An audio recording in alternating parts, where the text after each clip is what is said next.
आबासाहेब आज निवाडा.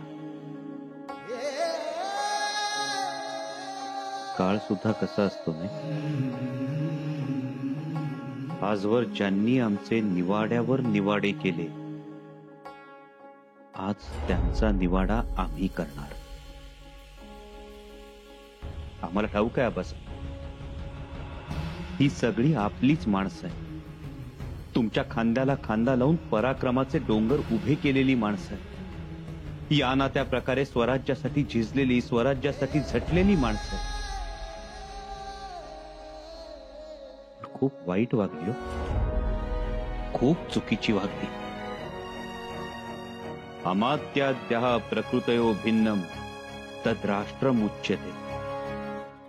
अशेष राज्य व्यसनात पार्थिव व्यसनम कुरु तस्मादमात्य व्यसनोप्यते. आबासाहेब आम्हीच लिहिलेल्या बुधभूषण मधला हा श्लोक. अमात्यांनी म्हणजेच मंत्र्यांनी केलेला कावा, द्रोह, राज्य अहित ही सगळी संकट आहे. त्यामुळे राज्याचा आणि रयतेचा सर्वनाश होतो. आणि म्हणूनच आबासाहेब, या मंत्र्यांबाबत, कारभाऱ्यांबाबत आम्हाला धाडसी निर्णय घ्यावेच लागतील. आम्ही शब्द देतो आबासाहेब, जे करू ते स्वराज्य हितासाठीच. आज आम्ही निवाडा करताना तुमच्या जिरेटोपाची मोतीलं कौतुकानं हले, तुमच्या जिरेटोपाचा तुरा आनंदानं डोले. जी कवड्यांची माळ आजवर तुमच्या रुंद छातीवर स्थिर राहिली, ती अभिमानानं 4 बोट वर येईल. आज शिवपुत्र निवाडा करणार आहे. आम्हाला बळ द्या आबासाहेब. अनाजी पंत, आता काय करायचं? अरे देवा परमेश्वरा, राजमातोश्री येतील, काहीतरी करतील. पण काय झालं शेवटी? आलं ना निवाड्यावर? निवाड्यावरच येणार होतं ते. पण उद्या काही बरं वाईट झालं तर मग काय करायचं? राजमातोश्री आहेत, नका चिंता करू. राजमातोश्रींच्या गोष्टी काय सांगताय? काल आल्या होत्या ना त्या? हो, आल्या होत्या ना. मग काय म्हणाल्या? एवढ्यात काही होणार नाही असंच म्हणाल्या ना? म्हणाल्या, पण त्या गप्प बसणार नाहीत. मी तुम्हाला सांगतो, त्या राजमातोश्री आहेत, शिवछत्रपतींच्या महाराणी आहेत. कालच त्यांनी शंभूराजांनी स्पष्ट सांगायला पाहिजे होतं की निवाडा होणार नाही म्हणून. आता कसं मुद्द्याचं बोललात? मला हेच म्हणायचं होतं. जर राजमातोश्री तेव्हा बोलल्या असत्या तर निवाड्या पुढे जाण्याचं तरी टळलं असतं. चिटणीस, तुमच्या अंगात एवढा बेतरटपणा होता तर या भानगडीमध्ये पडला कशाला तुम्ही? आम्ही कुठे पडलोय? मी तर नकोच म्हणत होतो. आणि डाव साधला असता, शंभूराजांना अटक झाली असती, मग मलाई खायला पुढे धावले नसते का तुम्ही? आता काढता पाय घेताय. अरे कसले तुम्ही मुत्सद्दी, कसला तुमचा मुत्सद्दीपणा. त्यापेक्षा या माल सावंतांकडे बघा. माल सावंताकडे बघू, पण शंभूराजांकडे कसं बघावं? बाळाजी, तुम्ही गप्प बसा बघू. तुमच्या या स्वभावामुळे आपल्या गोटात भीतीचं वातावरण पसरत आहे. मग आता तुम्हीच सांगा, शंभूराजेंसमोर जायचे कसे? मला बी आता त्यांच्यामुळे कसं उभं राहायचं, कसं बोलायचं हाच प्रश्न पडलाय. काय नाही, राजमातोश्रींच्या निष्ठेची बाराखडी बोला, बाकी काय बी करू नका. हे उत्तम. लक्षात ठेवा, सरदार माल सावंत काय सांगतायत ते. आणि एक लक्षात ठेवा, एकीचं बळ हेच खरं बळ. पण बोलायचं काय? हो, शंभूराजे अनेक सवाल करतील, जबाब काय द्यावेत ते माझ्यावर सोपवा. निवाड्याच्या वेळी आपण सदरेवर गेलो तर आपण सगळे एकत्रच जाणार, बरोबर? हो, एकत्रच जाणार. आणि त्यांचा राग माझ्यावर म्हणजे ते पहिले मलाच पुढे बोलवणार. ते ठरलेलंच आहे. मग जी काही बाजू मांडायची आहे ती मी मांडेन. त्याची काळजी तुम्ही करू नका. तुम्ही फक्त माझ्या मागे वी ओढा. ओढाल? ओढतील ओढतील. यातच आपल्या सगळ्यांचा फायदा आहे. सर्व आरोपींनी सदरेवर हजर व्हावा. तुला वा सोडा. अरे सोडा म्हण तुला मला. अरे सोडा ना. अरे तुम्हाला ऐकू येत नाही बरे. अरे काय पण सोडा. अरे सोडा म्हण तुला मी हा याच्याला सोडणार सांगून ठेवतो. म्या काय बोलतोय कवी कल जी कशाला पाहिजे हो येऊन निवाडा बिवाडा. जी आता जे निवडलेलंच आहे त्याची फेरनिवड कशा पाहिजे. सरनोबतजी, हे स्वराज्य आहे. इथे प्रत्येकाला बाजू मांडायची संधी मिळायला हवी. अहो काय बाजू करताय कलश भाऊ. पुण्याचं रांजण सांडून त्यांनी त्यांच्याच बापाचं गड भरले ती. बिलकुल. आणि मग आता युवराजांनी यायचं, निवाड्याच्या भानगडीत न पडता सरळ शिक्षा टोटवायची. सरळ शिक्षा. हा मग लेकिन सरनोबतजी, चौकशी केली तर समजेल ना या कटात कोण कोण सामील होतं ते. तेव्हा जरा सबुरीने घ्या. अहो आता सबुरी रायगडाच्या पायथ्याशी, गडावर नाही. या तर तडफडतोय शिक्षा ऐकायला. यो स्वामाजी तत्व आहे का नाही, त्याच्यामध्ये यो समजा चावटपणा भरलेला आहे. यो आला आणि आनाजी पंत लय शेपार म्हणून त्याला पहिली शिक्षा म्हणजे असा समोर उभा करायचा आणि टकमक टोकावरून द्यायचा ढकलून कडेलोट. आणि ते तपकीर वाढणार कोणते, जनार्दन पंत. युवराजन समोर वाढावीत त्याने तपकीर. 100 चापकांचं फटकं रोज. आणि ते हिरोजी काय माणूस आहे का काय. समजा आप घालिवला खजिनाच घेऊन पळालं ते. मग म्या म्हणतो काय कळलं हो यासने महाराज. हा यांच्या तर पायात पोलादाची नालट टोकली पाहिजे आरपार. आता राहिला तो मोरोपत भला माणूस, पण मेनाचं घर सोडून शेणाच्या घराचा सोस धरला. आता पासा म्हणावं काळ कोठडीत काय. और अनाजी पंत. अनाजी पंत त्यो तर टोळीचा प्रमुख. म्या म्हणतो कवी कलश इतर कुणाला नाही समजलं, पण यंदा तर समजायला पाहिजे होतं. अहो इकडं महाराज काय गेलं, तिकडं ते अटकेचा आदेश घेऊन चिंगाट पळत सुटलं. अरे आपण कोण, आपला हुद्दा काय. आज भी जमीन वाटपामध्ये कागदावर आणेवारी हा शब्द लिहिला जातो. महाराजांनी जमीन वाटपातलं यांचं योगदान बघून अनाजी वरून आणेवारी हाच बुद्ध दिला. ते रूढ केला, एवढा सन्मान दिला. आणि यांनी भलतीच आणेवारी सुरू केली. यांना तर हत्तीच्या पायाखालीच दिलं पाहिजे. सरनोबत, आम्ही खूप आतुर आहोत युवराज काय शिक्षा देतात ते पाहायला.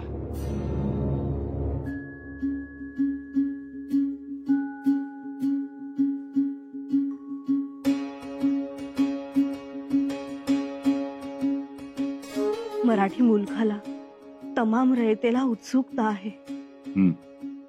आपण आजच्या निवाड्यात आरोपींना काय शिक्षा देणार आहात याची उत्सुकता. कुलमुखत्यार म्हणून तुम्ही काय शिक्षा दिली असती. आम्ही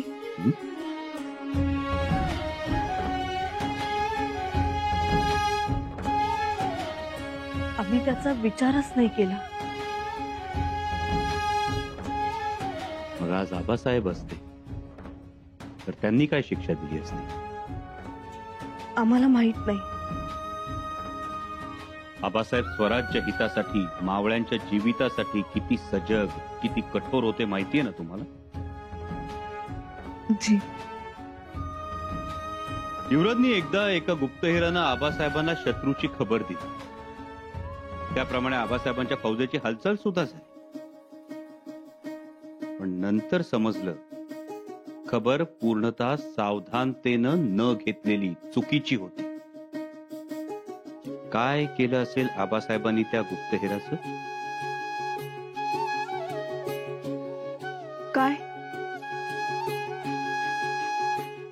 शिरच्छेद. शिरच्छेद? एका माणसाच्या चुकीमुळं फौज अडचणीत आली म्हणून शिरच्छेद. इथे तर स्वराज्य अडचणीत आलं. काय करावं आम्ही? आम्हाला त्याची कल्पना आहे. हा निवाडा साधा सुद्धा निवाडा नाही. यात अनेक कंगोरे आहेत. अनेक जण त्यात सामील आहेत. शिवाय आरोपी हे मातब्बर आहेत, ओळखीचे आहेत, स्वामी सेवेतील आहेत. स्वराज्याच्या उभारणीत त्यांचं योगदान आहे. एक गोष्ट पुन्हा सांगतोयस, आमच्याकडे चुकीला माफी आहे, दगलबाजीला नाही. युवराज, तुमचा निर्णय न्याय होता की अविचार होता हे येणारा काळ ठरवणार आहे. त्याचं भान असू द्यावं.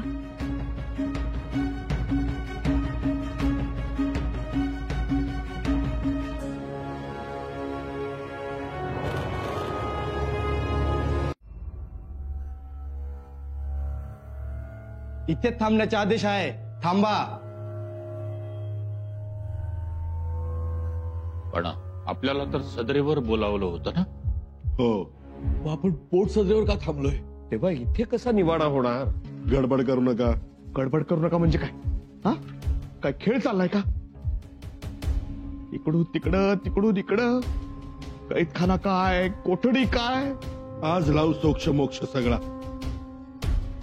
आता बघा माझी मुत्सद्देगिरी. फक्त समोर जाऊ द्या मला शंभू राजांच्या. सरदार मालसावंत सदरेवर हजर व्हा. आणि आम्ही सुरनीस, आपण एकत्र जायचं ठरलं होतं ना? तुम्ही सगळे इथेच थांबा. सरदार मालसावंत, चला.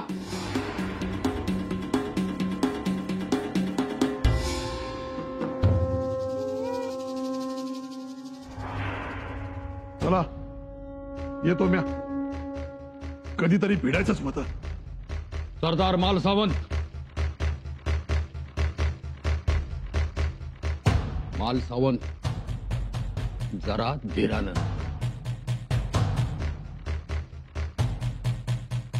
माझ्याकडे धीर नाही, धार आहे. तुम्ही बघाच, इथं बसून तुम्हाला कळेल. सुरनीस, तुम्हाला तिथं ठाव आहे. पुण्यवंत शिवछत्रपतींनी आमच्याकडे तलवार मागितली. आम्ही ती आनंदाने दिली. त्यांना ती लाभली. भावानी तलवार म्हणून कीर्ती बी झाली. बरोबर का नाही? हो, बरोबर. आमची निष्ठा, आमची सेवा बघून राजांनी आम्हाला पाचडला सुभेदारी दिली, रायगडची राखणदारी दिली. आम्ही जिथं उभं असतो त्याला स्वराज्य सावंताची चौकी म्हणून ओळखतात. ही निष्ठा आहे. ध्यानात ठेवा, आम्ही फक्त राजगादीचा आदेश मानतो, राजपुत्राचा नाही. हे सांगणारा तिथे छाती ठोकपणे सांगणार. पंत, येतो मी. येताना समध्या गोष्टी मिटून येतो. अरे सोडा. अरे अरे सोडा म्हणलं ना मी. अरे सोडा. अरे सोडा म्हणतो ना. अरे सोडा. अरे सोडा म्हणतो ना. हात लावायचं काम नाही. ऐका इकडं. अरे ओढतो कशा पायी? सांगितलं ना. कोपऱ्यापासून ढोपऱ्यापासून सोलून काढल्यावर कळ फुकणीच्या राज. मालसावंत, जरा सबुरीनं घ्या. ही सदर आहे. तुमच्या त्या सबूरच्या चिन्हीनं आमसनी बांधू नका. मी जसा हाय तसा तुमच्या मोर उभा आहे. हे ठाव आहे मला. बरं हळू आवाजात बोलायचं. आज तुमचा निवाडा आहे. निवाडा आमचा? तो कशा पायी? आम्ही चोर आहे का लुटारू? मी स्वराज्य द्रोहाचं शेण खाल्लया. आम्ही शेण जरी खाल्लं ना, सोन्याच्या ताटात खाणारा माणूस आहे मी. खापरात खाऊन तुमच्या मोहरा येणार नाही. मालसावंत, आवाज वाढवायचा नाही. आवाज तुम्ही वाढू नका. मालसावंत तुम्हाला चोरबीर वाटला का काय? मालसावंत, अहो, तुम्ही तुमच्या बहिणी साहेबांना मदत नाही केली, पण मी या पठ्ठ्यानं केले. त्यांच्या मागे खंबीरपणानं उभं राहिलो. तुम्ही माझ्या बहिणीला मदत केली कारण तुम्हाला वतनाची लालसा होती. काय चुकलं आमचं सांगा ना. स्वराज्यात वतनाला वाव नाही आणि लालसेला भाव नाही. माहित नाही वय तुम्हाला. आंबेराव, आमचं टोस्ट म्हणजे आग्या मावाची माशी आहे. एकदा उठली का सुटली, एकेकाला फोडून काढणार. तेव्हा आमच्या नादी लागू नका. मुकट्यानं आमच्या काढण्या काढा आणि आम्हाला पाचाडला जाऊ द्या. त्याचाच निवाडा आहे. काय झालं सरनोबत? मुद्रा युवराज.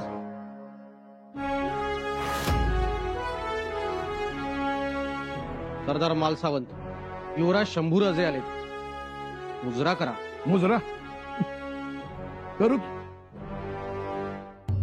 तुमच्या मर्जीनं का आमच्या मर्जीनं? प्रल्हाद पंत मुजरा राहू द्या.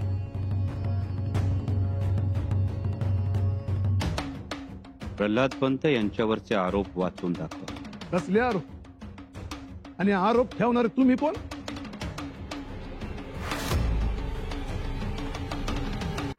प्रल्हाद पंत आरोप.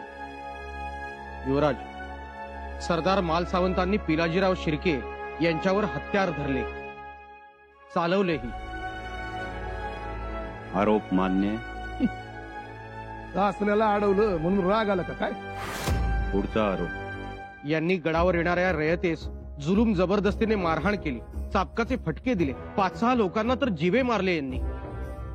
जीवन आहे चिरडून, हे असं चिरडून मारले आम्ही.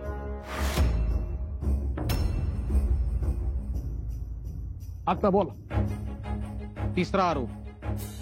मालसावंत युवराज शंभूराजेंच्या विरोधात कारस्थान करण्यात आघाडीवर होते. अरे अरे अरे, आघाडीवर लई पुचट सबूत आहे. बिनीवर म्हणा, बिनीवर समदांच्या मोर उभं होतो आम्ही. तुम्हाला रायगडाची पायरी सोडू देणार नाही अशी बेल भांडार उचलून शपथ घेतली होती आम्ही. आत्ता बोला. आरोप मान्य आहेत. मी पुन्हा सांगतो, आमच्यावर आरोप ठेवणारे तुम्ही कोण? आम्ही मंचकरून झालेले आमच्या राजाराम राजांचे आदेश पाळले. गुन्हे कबूल आहेत. गुन्हे कबूल केले, गुन्हे केले. काय करा? मालसावंत गुन्ह्याची माफी मागा, सोडून देऊ तुम्हास. तुमच्या समोर नाक रगडून नक्क व्हायचं नाही आमस्ती. मालसावंत माफी मागणार नाही. तुम्ही ज्याला आरोप म्हणताय ना, त्याचं कौतुक माझ्या मनगटात आहे. राजाराम राजांनी मानाने घातले आणि तुम्ही मला माफीचा ब्याग घालताय. पुन्हा एकदा सांगतो, या माफी मागणार नाही. जो उर्मट आहे, जो मगरूर आहे, त्याची लेकी बाईवर वाईट नजर आहे, जो आमच्या सारख्यांना उलट बोलतो, ज्याचं आपल्या बापाबरोबर जमत नाही, भांडण होतं, ज्याच्यापासून स्वराज्याला धोका आहे, त्याच्या पुढे हा मालसावंत कधी बी चुकणार नाही. मालसावंत जीवावरा. नाही आवडणार, नाही आवडणार. काय करा? याचा अर्थ एकच, तुम्ही मनगटाला मगरुरी बांधलीय. मालसावंत खरं तर आऊसाहेबांच्या पवित्र समाधीचं रक्षण करण्याचा मान तुमचा. पण एवढ्या वर्षात आऊसाहेबांकडून ना आपुलकी शिकलात ना चांगुलपणा. त्या पवित्र समाधीच्या जवळ राहून सुद्धा कारस्थानाची थडकी उकरलीत तुम्ही. पदसिद्ध युवराजाची सावली गडावर पडू न देण्याची भाषा केली. आमच्या माणसांवर हत्यार चालवलं, रयतेला मारलं, स्वराज्याचं अहित केलं. अधिकारानं एवढे मदांध झालात तुम्ही मालसावंत की सौजन्याची भाषा सुद्धा विसरलात. जिभेवर कोरफड फुटावी तसं तुमचं बोलणं. मालसावंत, तुम्ही तमीज सोडलीत. स्वराज्यद्रोह करून सुद्धा तुम्हाला त्याची ना खंत ना खेद नाही. मालसावंत, तुम्ही या पवित्र श्रीमान रायगडावर राहण्याच्या पात्रतेचे नाही. आणि म्हणून तुम्हाला शिक्षा फरमावित आहोत. सरनौबत, शिक्षेची अंमलबजावणी आज मध्यरात्री करण्यात यावी. टकमक टोकावरून कडेलोट